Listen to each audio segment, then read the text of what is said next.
My fellow Guardians, what is going on, y'all? Your dude Sly here, back at it with my final raid guide for the Garden of Salvation raid.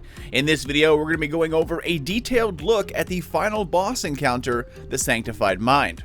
I have been in that effing boss room fighting it for many hours. I've tried several strats, adjusted, readjusted, tried something new, and so far a mixed version of what my team was doing added with a part of what another team was doing turns out to be the best of both worlds and the easiest method so far. So first, a shout out to the streamer Lost and her mod group, as part of this strat comes from her team. The link will be down below. There are various strats and methods for beating this boss, and so far this one is the fastest and the quickest method that I've tried. When figuring out the boss, we tried a lot of different portal arrangements, different totem arrangements, all kinds of things, and it's clear throughout the entire raid that quick is key, and this strat does just that. Let's dive into what I think is probably the best strat so far, just 2 to 3 days into this new raid.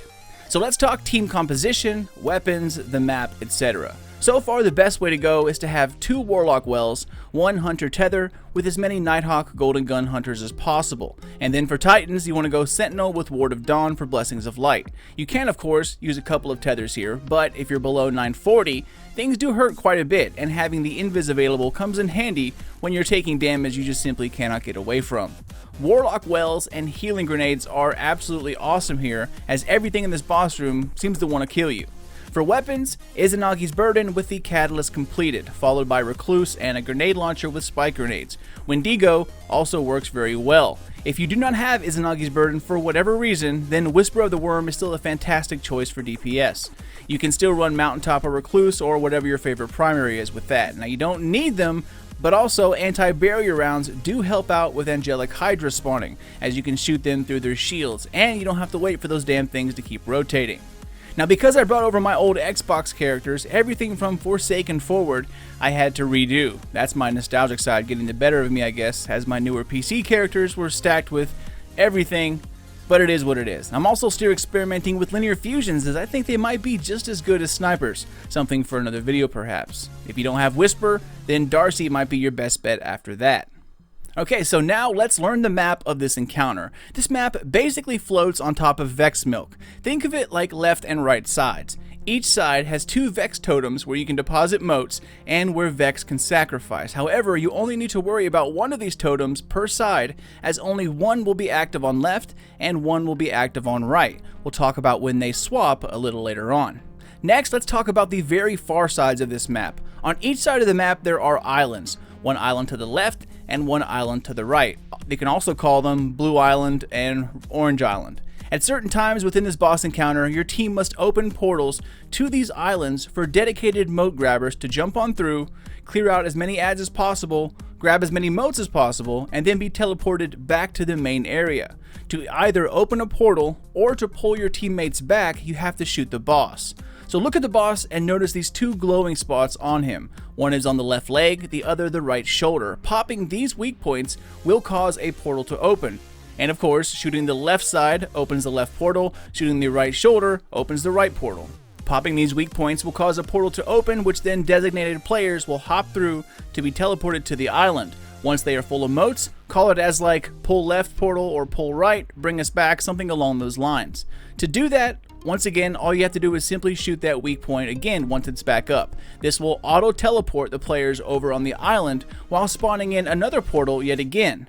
This is the cue for the next team to enter the portal and grab motes. The thing to remember here is that every single time a portal is opened, or if you're pulling a teammate back, a Cyclops will spawn on the tall columns to the left and to the right, depending on which side you shoot.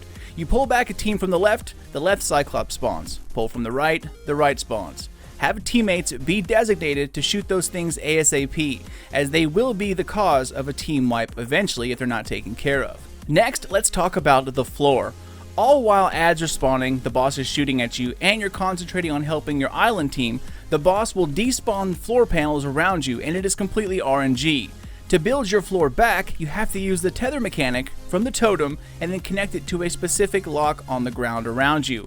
Knowing which lock brings back which floor panel simply comes from repetition. You'll start to see certain times during the boss fight where if you're fast enough, you have a good 20 to 30 seconds of no adds. Take this time to spawn back as many floor panels as possible, but once again, just like the previous encounters, if an angelic is about to spawn or has spawned, it throws up one of those protective barriers around the tether box, which means you cannot use it. This is once again pure repetition, knowing when you have the time to build back floors. However, try to build back as much as possible, but don't build back if it's going to get you killed.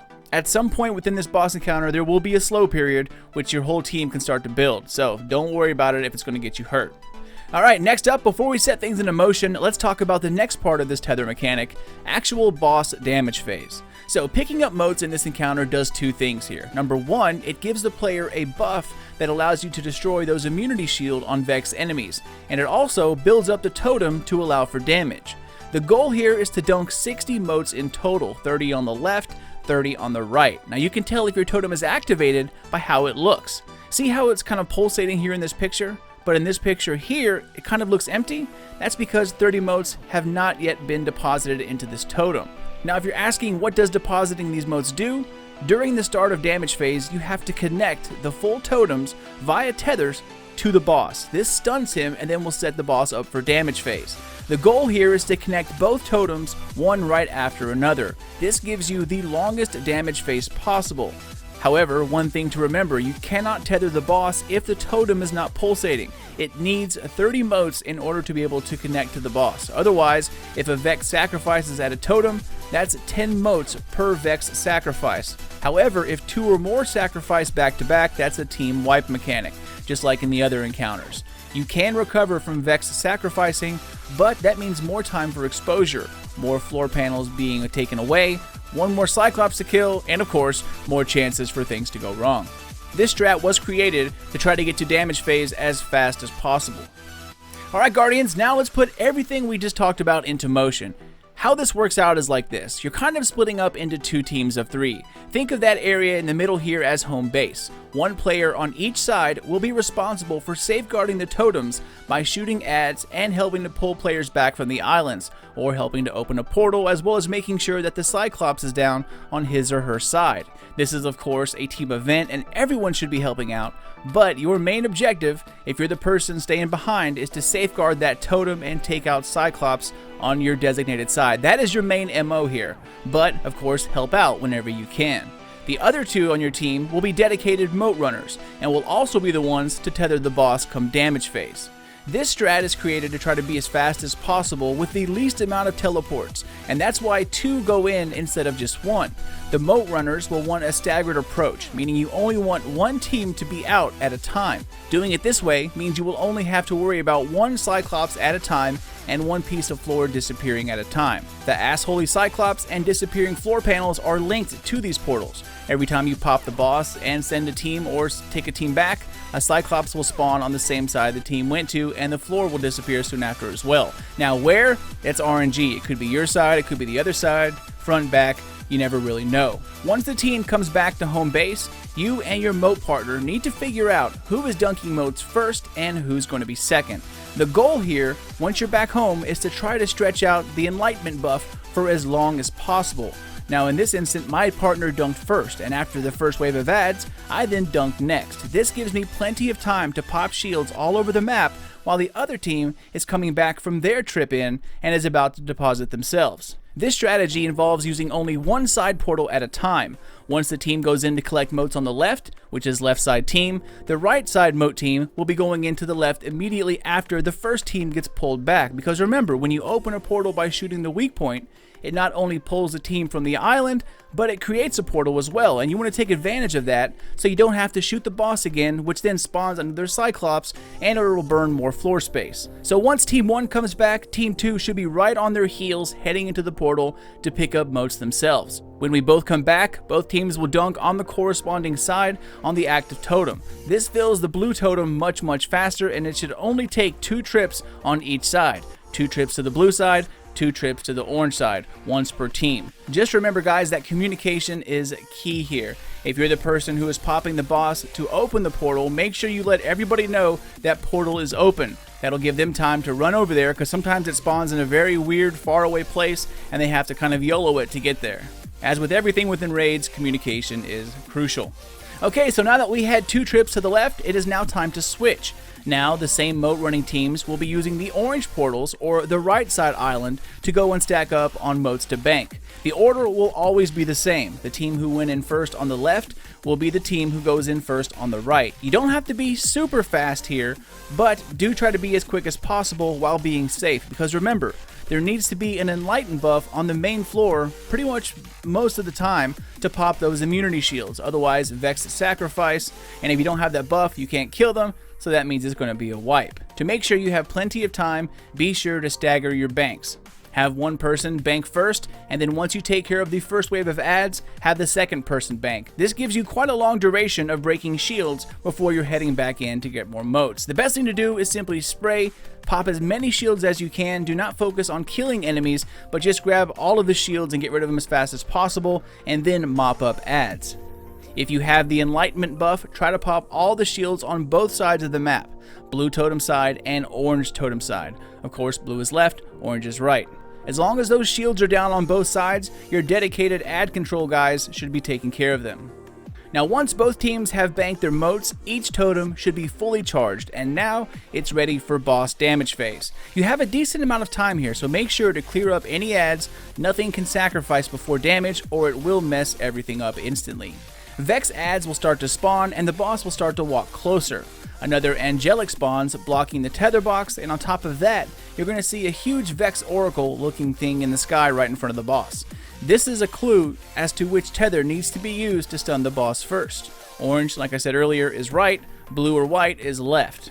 During this part, you want to assign a dedicated tethering team. Only 3 of you will be tethering the boss, and once again, that's going to be tethering for blue and tethering for orange. This lets the other 3 focus on doing as much damage as possible while keeping other people out of the way and messing up tether connections. During this time in the fight, you want to basically think opposites. If you see the orange connection in the sky, the 3 doing damage will need to head towards blue. You want to stay away from that tether. If you see blue, head to orange. Once your first connection has been made, the non-tethering team gets in 3 to 4 shots and then immediately heads back to the opposite side of the next tether position. Again, this is to make sure that the tethers are not interrupted when we're trying to stun the boss. This also works out very well because with them not having to worry about tether, they can do damage to the boss as soon as he's open.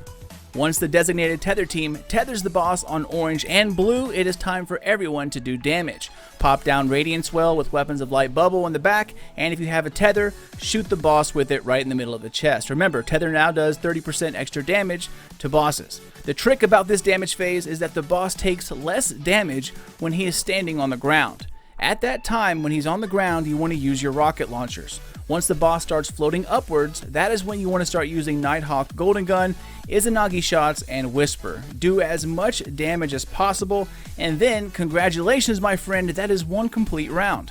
Simply repeat that for a maximum of 4 damage phases. You'll start to see a kind of a rhythm or pattern emerge as this happens. The key to this encounter is to take every advantage of the low times when there's no ad spawning. Build as many platforms as possible during this time. Building platforms does not count as the boss tether team. These can be done by anyone, but should be handled by the person whose side it's on. Most floor rebuilds can be done with simply 2 players. However, a few in the back and a couple on the far side will need 3 players to make the connections. The worst thing you can do is rush over there to try and help a couple of people with their build. All you will do is redirect their tether, and sometimes you have to stand on Vex Milk while being shot at by the boss or unfinished enemies. So coming over to help when there's already 3 people there, it really just makes things worse. Help out by shooting ads, or better yet, get the boss's aggro. That'll be the best bet. Walk up close, shoot the weak point, but don't pop it, use your primary only. Then simply just jump up and down, float around. That allows for much easier builds. Now, depending on your team's power level, how many shots you land, and how many damage increasing abilities you're using, that will tell you how many damage phases you're going to need. Getting the boss to under half health on 1 damage phase is completely possible and is in fact the goal, but if nothing else, a solid 3 phase would do the trick as well. And yeah, that is about it, Guardians. Once you drop the boss, go and run ahead, drop on down, and collect your glorious, glorious loot.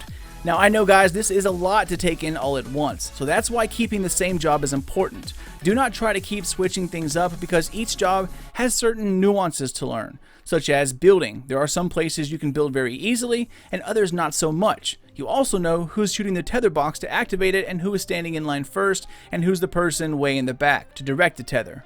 You know, things like that. When you start switching things up, all of that learning goes away and has to be rediscovered again. Alright guys, so before I get out of here, let's do a quick TLDR version. So break up into 2 teams of 3. 1 team of 3 on blue side, 1 team of 3 on orange side. Blue is left, orange is right. Of those 2 teams, 1 will be guarding totems, the other 2 will be on moat duty.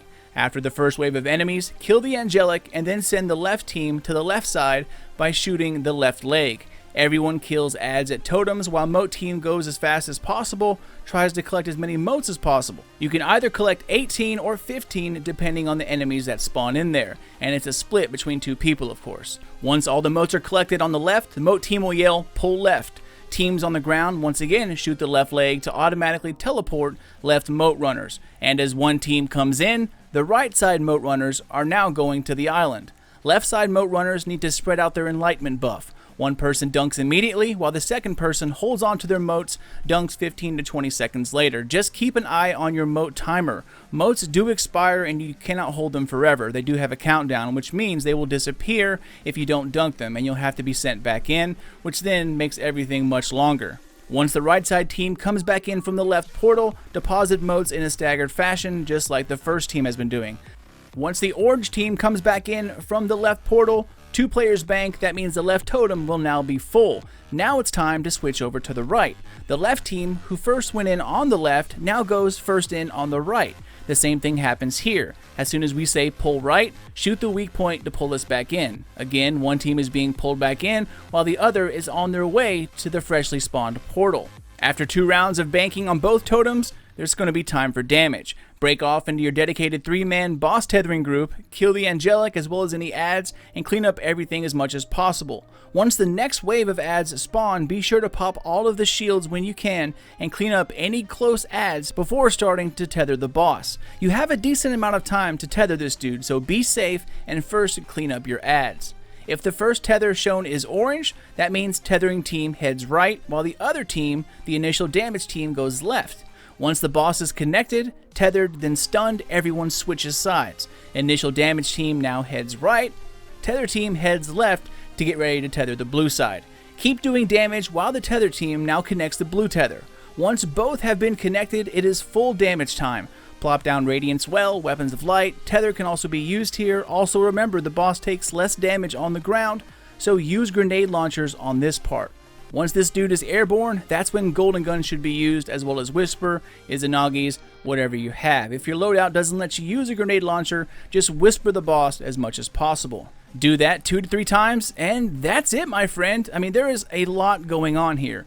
But the more you try it, the more familiar you become and the easier it gets with just about everything. Where to stand during platform building, where to stand when sniping Cyclops, how to go about collecting moats, at what point to dunk the moats, etc. Like I mentioned at the beginning of this video, this strat is kind of a mashup between the strat my team was working on along with what my friend's team was working on. And you put both of these together and it works absolutely wonderfully. Once again, the link is down below for Lost, but that is it, Guardians. I know this guide is long, but the first week of a new raid boss is always a lot to take in.